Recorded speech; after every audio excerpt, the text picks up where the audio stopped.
Hello everyone, my name is Claudius Kazan. In this video, we review music notation.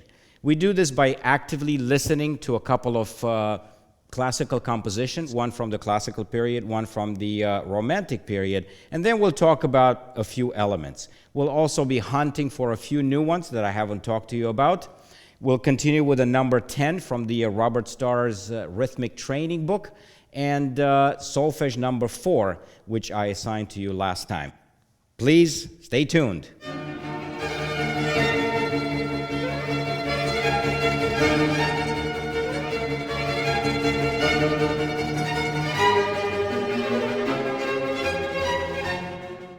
Welcome back. Let's first take a listen to a classical period composition by Mozart, his K397. It's his Fantasy in D for piano solo. This is considered a relatively late composition of Mozart, mature already. And in this particular recording, we will hear Alicia de la Rocha, was a Spanish pianist, born in 1923, I believe, and passed away in 2009. When I was at Juilliard in the late 80s, she was still affiliated on and off with the Juilliard School, which means that she probably lived in New York City at that time. We will take a listen first, and then we will try to identify some of the elements of music notation we already talked about in the notated music, and we will probably start to hunt for a few new ones that I haven't talked about. And let's see what we can find out. Let's give it a listen.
Okay, let's take a look at this fantasy in here, and I have selected only a few lines from it that contain elements that we should concentrate on. First of all, you can see that it's written for piano. Okay, the treble and the bass clef connected by the bracket, the curly bracket there, meaning this is to be performed by one instrument. Okay, and he sets the time signature here to common time, that's C that you see in there. This is how they used to notate 4/4 back in the classical and the romantic period. And, you know, it remains through the ages. It's just an old notation. A lot of composers even today use it. It's called common time, and it stands for 4/4. That's all. You can see how Mozart is using rests right away, the quarter rest in the right hand, and also the eighth note as part of the triplet. Okay? So if you want to use a rest, eighth note rest as part of your eighth note triplet, you have to use the bracket. That's why I circled the bracket in there. If you don't have rests, you can just put the threes on top of the beam of three notes, and that's fine. I also circled the slur in there. There's a connecting line that goes over all those 8 notes on the right hand, and that is a indication that all those notes have to be performed very legato, very connected. Okay, it's called a slur, or, you know, or a legato sign. You know, and it's present all over the place. Look how many of them Mozart's using in here. Okay. You can see how the music divides very nicely into measures, indicated by the vertical lines. And you have a measure line at the end of the staff as well. Let's take a look at the next page in here. Okay, you can see how Mozart is using hairpins. Okay, those quick crescendos and decrescendos that he wants to indicate in the music. And there's another slur in there, or in, you know, a legato sign that goes from the left hand all the way over the right hand for, you know, as long as 2 measures.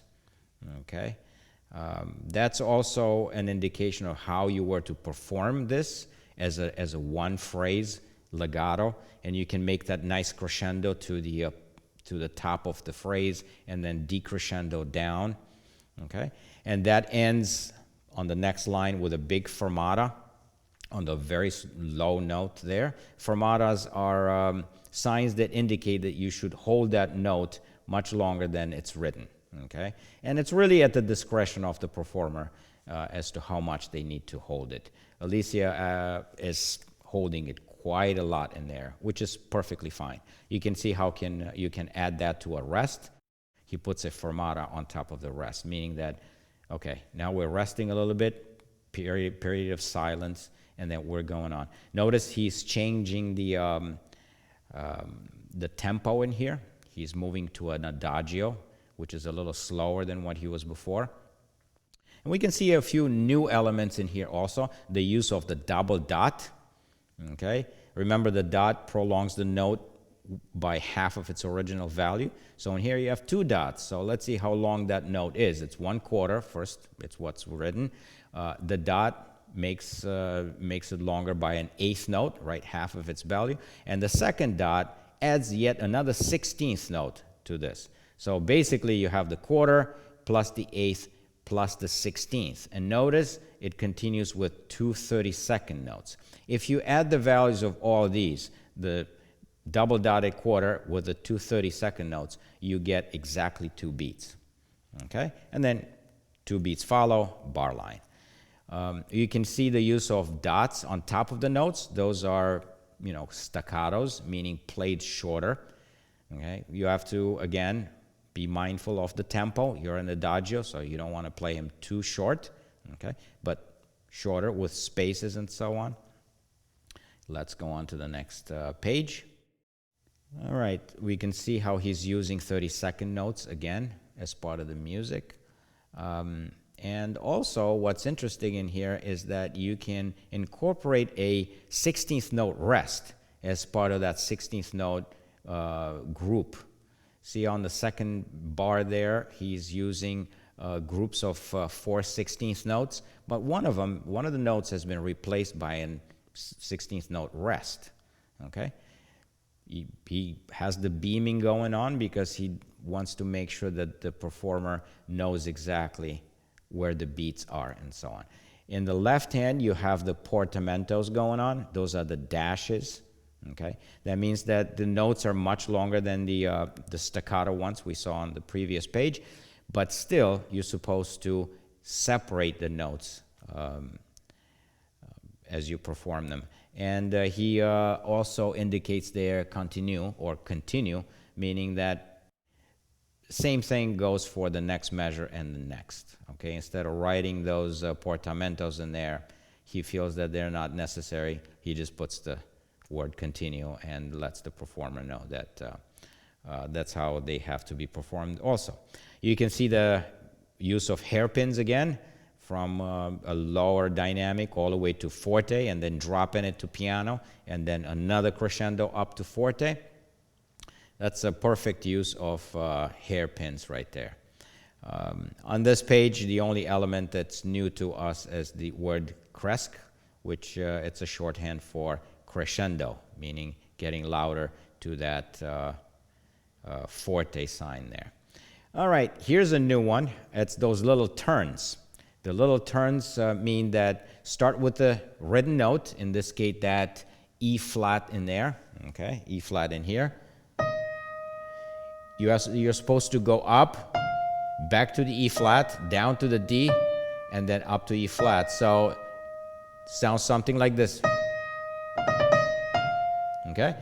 So instead of writing all those notes and blackening the page with many notes in there, there's a way to do it quickly by putting that little turn in there. And there's another one later on the second measure, okay?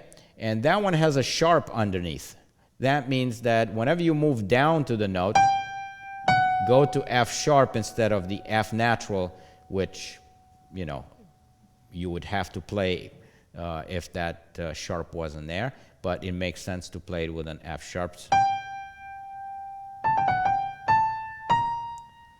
This is how that is to be performed in there.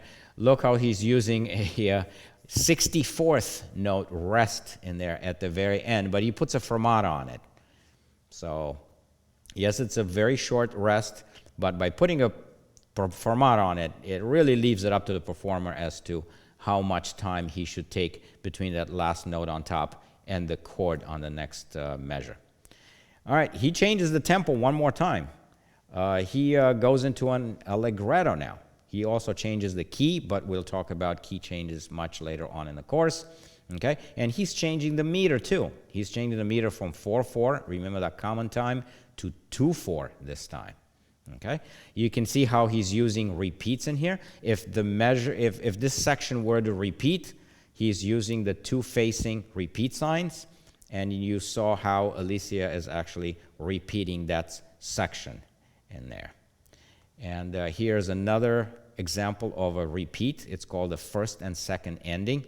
Remember from last time, you are to repeat the section between the two repeat signs, but you are to skip that first ending the second time around and jump straight to the second ending and continue with the piece. What's also interesting in here, you can see that he's using two voices in one line. Look at the in measure 1, 2, 3, 4, 5, and measure 6. Okay, in the left hand, you have two voices going on, indicated by the fact that he's using stems in both directions. Okay, one is going up with the quarter notes, the other ones are going down in the eighth notes. And as a performer, you have to practice this, because with one hand, you are asked now to perform two different melodic lines in there.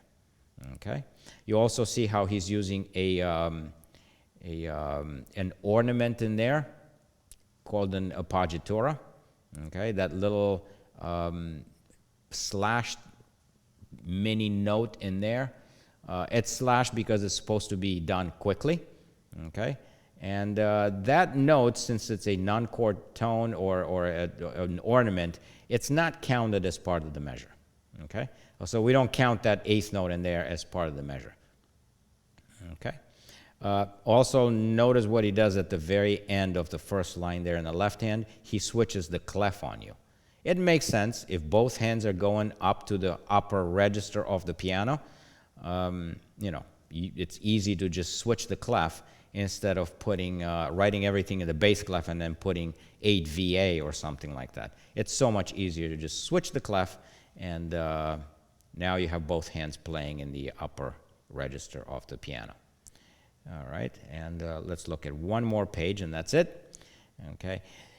This is a perfect example of a liberty that Mozart takes in here to notate music that's completely out of measure here. Okay, if I were to add up all the values of all the notes in the first measure there, they will add up to much more than what's allowed in that measure. Okay, but clearly he just does this purely to notate a passage that's pretty much free form in here. Okay. Yes, he uses a bar line at some point, and then he continues. But the second measure is too short for 2/4. Okay. So actually, let's see if it's too short. 1, 2, 3, 4. 1, 2, 3, 4. Yeah, it is a little too short for 2/4. Okay. And the first one is definitely way, way, way longer. Okay. Remember, we're in 2/4 here. He switched the meter to 2/4 when he moved to the allegretto. And look what he does on the second line. Okay. Again, the first measure, it's way out of whack in there, but it's fine. But looking at this, we know immediately. Okay, he really doesn't want us to conform to any beat or anything, any measure in here. But this is all free flowing, and he indicates a tempo when he wants the music to go back to a more strict tempo. But let's look at a couple other elements that he does. There's a trill in there, TR, and the squiggly lines on top, the squiggly line on top. And in a trill, you actually take the written note and you trill to the upper note. Okay, upper note is in this case is F sharp because the E is written in, and you're supposed to alternate quickly between those two notes, and something similar to this. Okay, and there's a fermata on that too, and you saw how long Alicia held that note for when she was performing it. Also, there's the word ad libitum there, meaning with freedom. Take your time, do it as you feel necessary. But Mozart kind of builds in a rallentando or a ritardando in there because he's going from 30-second notes, and at some point he switches to 16th notes and then down to 8th notes. Okay, so that's kind of like a written-in ritardando, but nevertheless he puts the word ad libitum in there. In other words, leave it to the performer to perform those as they feel. Okay, and there's of course is the a tempo there, meaning back to the tempo. We're going back to 2/4, and we're measuring everything from now on. Okay, we're metering the measures, making sure that everything is 2 beats per measure. Okay, so as you can see, we found some new performance markings in here, some new elements that we haven't talked about, but for most of the notes and most of the elements of rhythm and everything, you guys understand what's going on right now. Okay, as you study the piece and as you go through it, I'm sure a teacher or a mentor will be able to guide you through this, or you can just listen to the recordings available and create your own performance if you want to study this particular piece. Okay, let's take a look at one more composition, this time from the Romantic period. And for this, I chose a composition for violin and piano. And this is Cesar Franck's Sonata in A for violin and piano. This was written when Franck was 63 years old, and it was dedicated to Eugene Izay, which was a younger violinist of the time, on his wedding day. Okay, and Eugene Izay really put this sonata on the map, and regularly performed it in recitals for the rest of his life, as well as other violinists of the time. So, and it's now in the repertoire of every major violinist in the world. Everybody is recording it, so there's so many recordings out there. It's considered an artist level piece, meaning that you really should have a lot of skill to play it, especially if you're a pianist, because the piano part is particularly difficult. Okay, the violin part as well. Everybody who's studying in the conservatory likes to play this piece and study it at some point and make it part of their repertoire. Let's take a listen to it, which only going to listen to the first movement here. And again, we'll take a look at some of the elements that have to do with music notation, and let's see if we can find some new ones in there that I haven't talked about. So let's take a listen to this.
Okay, I hope you enjoyed this. By the way, the two performers here were Sergei and Lucine Khachatryan, Armenian-born. They are both highly acclaimed today. They have international careers, very musical performers, and I especially like the way he phrases everything. Remember those phrasing markings that we talked about in Mozart? You'll see them again when we talk about this music. What I like about his performance, Sergei's here, is the use of vibrato and the way he builds tension using vibrato very, very effectively. I hope you guys enjoyed it. Let's look really quickly. By the way, this was dedicated to Eugene Azai as a wedding gift. I don't know if I said that already. And it's been on the map ever since 1886 when it was composed. And everybody strives to perform this sonata now. Please take a listen to the other three movements in here. Okay, this is just the beginning, opening movement, but the other three are so incredibly composed as well. Okay, we don't have the time right now to listen to the entire sonata, but if you guys have a Spotify account or Google Music or something, Amazon Music actually, go ahead and listen to the other three movements as well. An incredible composition for violin and piano, to say the least.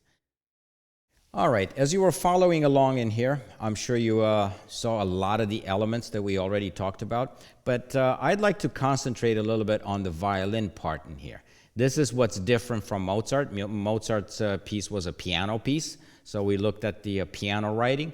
But now let's see if we find anything new in here in the violin part. Okay, how do composers notate parts and things like that? You can see right off the bat in here that before the violin starts, okay, in the last measure of this first line here, they notate cues in here for the violinist to know exactly when to come in. Remember, the piece starts with the piano, very quietly, and so on.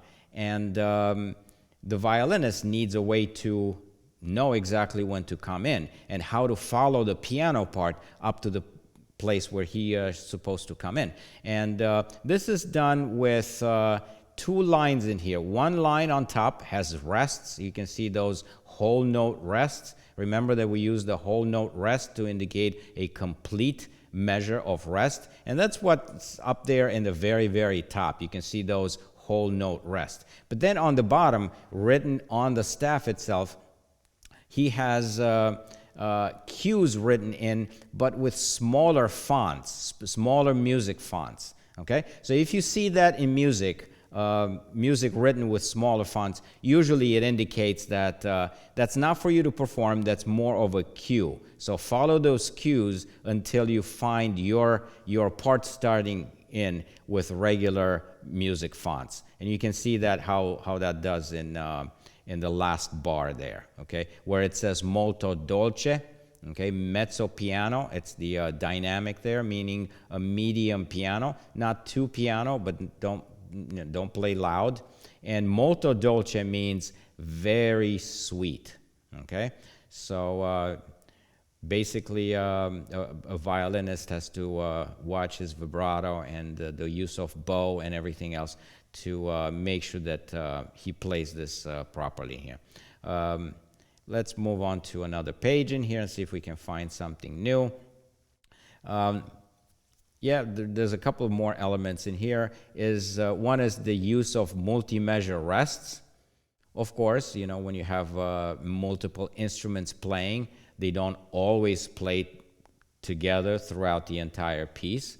And here's the case as well. The piano has some interludes and parts where the violin does not play, and the violin has to rest. So how do we indicate rest like this? We put them into a multi-measure rest. You can see the one circled here for 12 measures. But then again, to let the violin know exactly when to come in, he switches to cues for 3 bars. Okay, and I've circled those as well. And now you know exactly, when you follow the piano part, you know exactly, oh, I'm hearing this from the piano, that means I should get ready to play. And this time he marks in there dolcissimo, meaning very, very sweet, okay? And so on.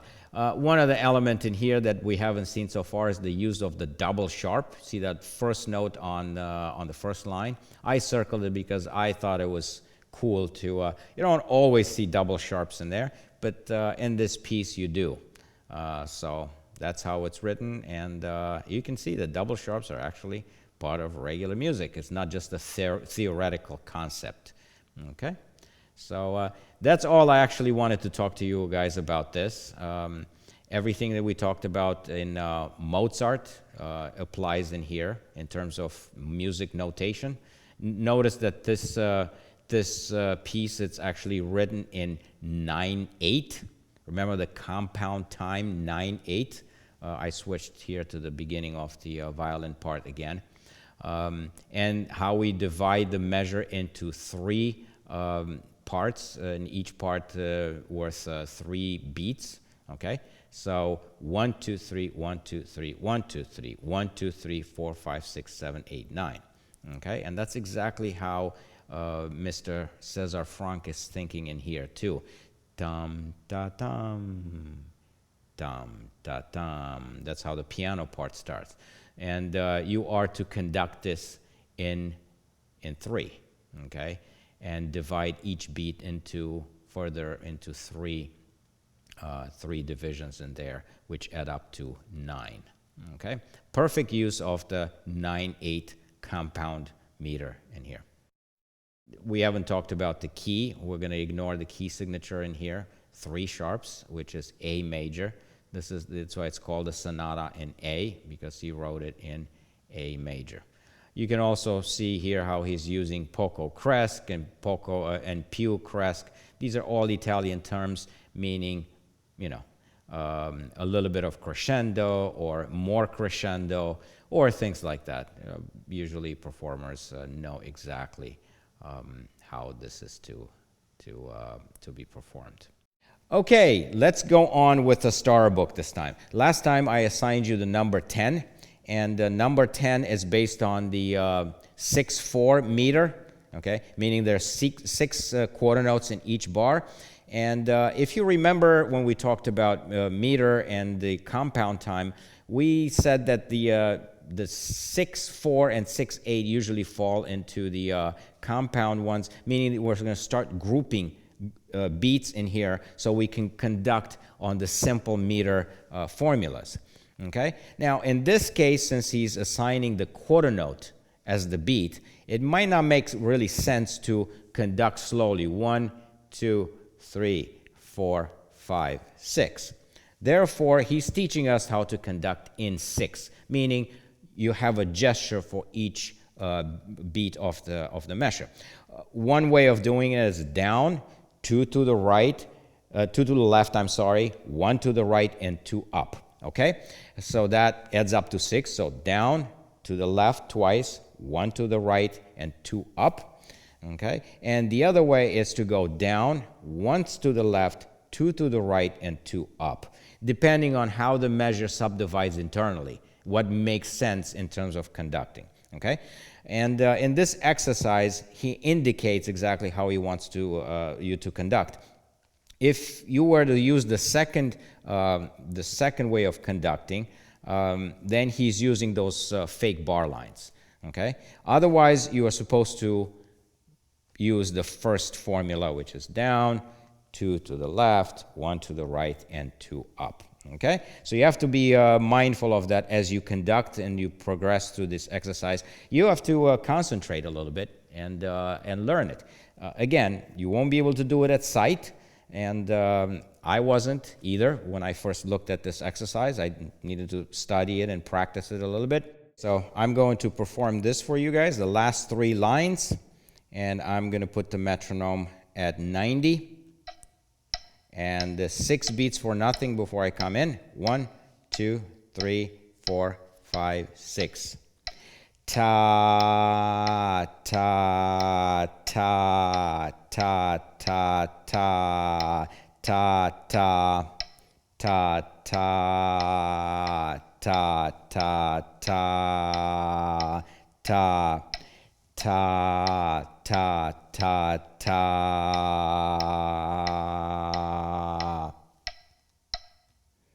Okay, if you are able to follow me, and if you guys came up to approximately, I'm thinking more like 100% of what I did, you did very well in your homework. If not, remember, you can always go back, slow down the tempo. You don't have to go at 90, and do it in 2-line increments.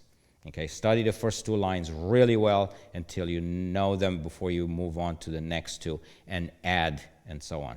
Eventually, again, you should be able to perform from the very beginning to the end without any mistakes or close to it. For next time, I'm going to assign you 2 more. I want you to go to number 11 and 12. So it's the next page, and this is in meter 7/4. He shows you exactly how to conduct on the first one. Okay, so 1, 2, 3, 4, 5. Actually, 1, 2, 3, 4, 5, 6, 7. So it's actually divided into a group of 4 and then a group of 3. They both add up to 7. So the first group you conduct on the 4/4 formula, and then the other one on the 3/4 formula. So basically 1, 2, 3, 4, 1, 2, 3. Okay, you can subdivide it that way if it makes sense to you. It's so much easier than counting all the way up to 7. But it's 1, 2, 3, 4, 5, 6, 7. 1, 2, 3, 4, 5, 6, 7. Okay, so that's for the first exercise. The second one goes the other way around. Okay, you basically go 3 first and then 4. So it's 1, 2, 3, 1, 2, 3, 4. 1, 2, 3, 1, 2, 3, 4.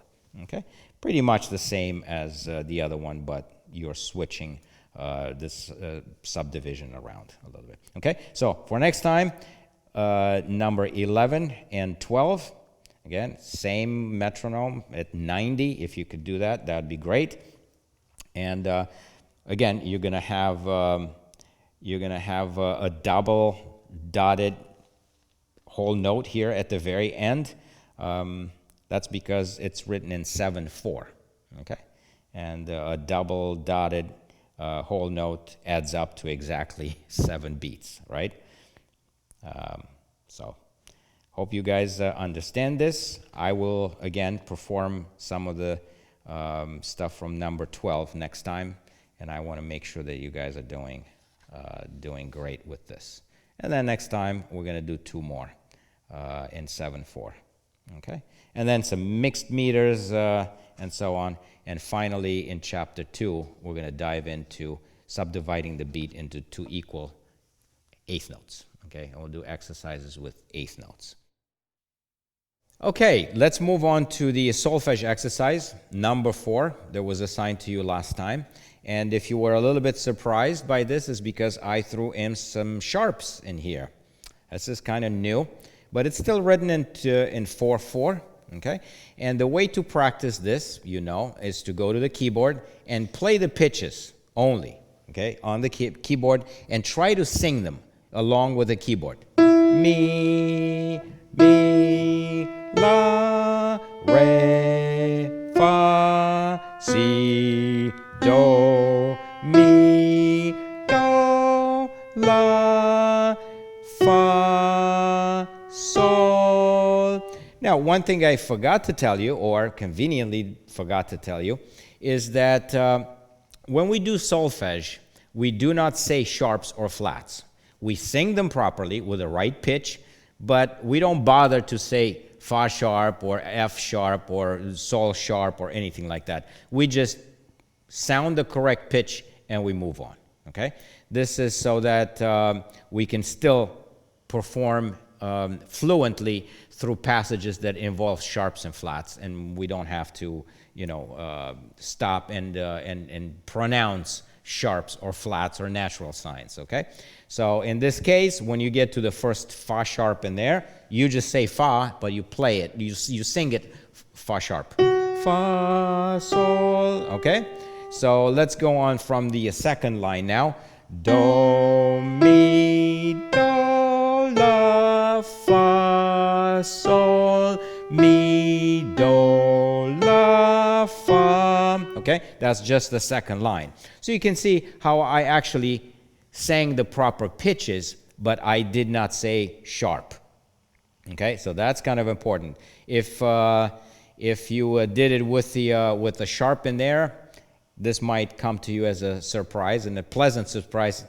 Yes, you do not have to sound the sharps and the flats. You don't have to pronounce them, but you have to sing the proper pitch. Okay? So after you're done sounding the pitches with the keyboard, try to do it now, still without the rhythm, just by yourself, without the keyboard. It's fine if you sound the first note, just to make sure that you have the right pitch. Okay? But now I'm just going to do the first two lines without rhythm, but with just the pitches without the keyboard. Mi, la, re, fa, si, do, mi, do, la, fa, sol, mi, do, la, fa. Okay? Now, after you're done with this, it's okay if you check yourself from time to time. This is how you learn, Sounding these pitches in your head a lot will really solidify how they sound there, and you'll be able to sing them without the keyboard, better and better every time. Okay, now I'm going to perform this exercise for you from the beginning to the end, and let's see how it sounds, again, with the metronome at 90 and without the help of the keyboard. 1, 2, 3, let's go.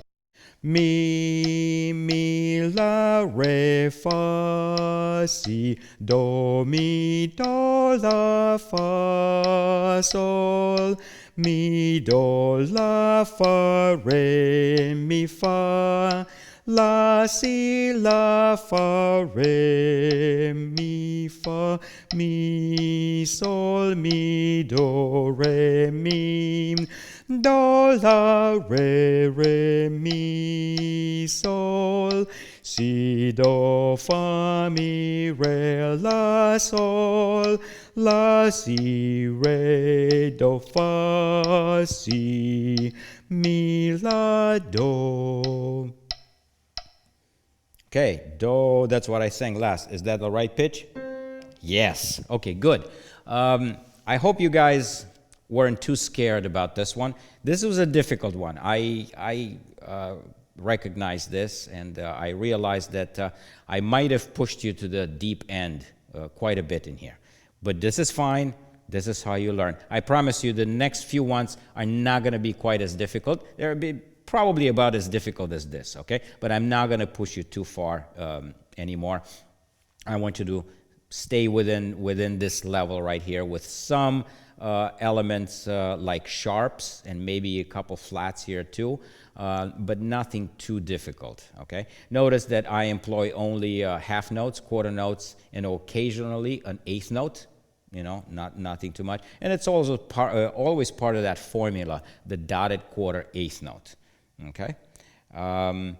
What you also notice that the leaps are becoming a little larger. There was an octave leap in there. Actually, no, not yet. But there's a sixth, the interval of a sixth right there in the first bar of the second line, okay? And also in the fourth line. So the intervals are getting a little larger. So you should be able to jump from one note to the other very accurately, okay? Try not to have any glissandos or anything between the notes. Go from one note to the other very, very clearly. And for that, please work with the keyboard, okay? So please ask me for the homework, the solfege homework at the classical music theory guy at gmail.com, and I will email you the 2 PDFs with the next 2 solfege exercises. Okay, in this video we looked at music notation elements, some new ones, some older ones that we already talked about. By listening to 2 very popular, I should say, classical compositions, one from the classical period by Mozart, his Fantasy in D for solo piano, and one composition from the Romantic period, and that was the Cesar Sonata for violin in A. We only looked at the first movement.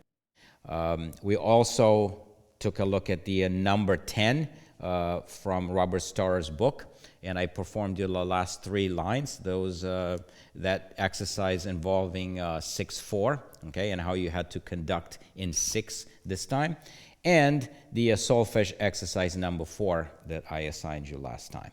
All right, in my next video, let's talk a little bit about the next video. This is very important. We're diving into the core of music theory, and that is the study of intervals, okay? If you guys have skipped these introductory videos because you thought you knew how to read and write music, that's perfectly fine, but do not skip videos starting from the next video, okay? The intervals are the building blocks of music theory and music harmony, okay? Remember how in the first video I talked about you being able to harmonize a simple tune like Happy Birthday and do it properly with feel, with the right chords and so on. My next video is where you're going to start learning about this stuff. So learning about the intervals is very, very important. We're going to measure this distances between the notes and so on. And if you have a good solid understanding of that, that's going to be very important going forward. Okay? Don't miss video starting with video number 9. Okay?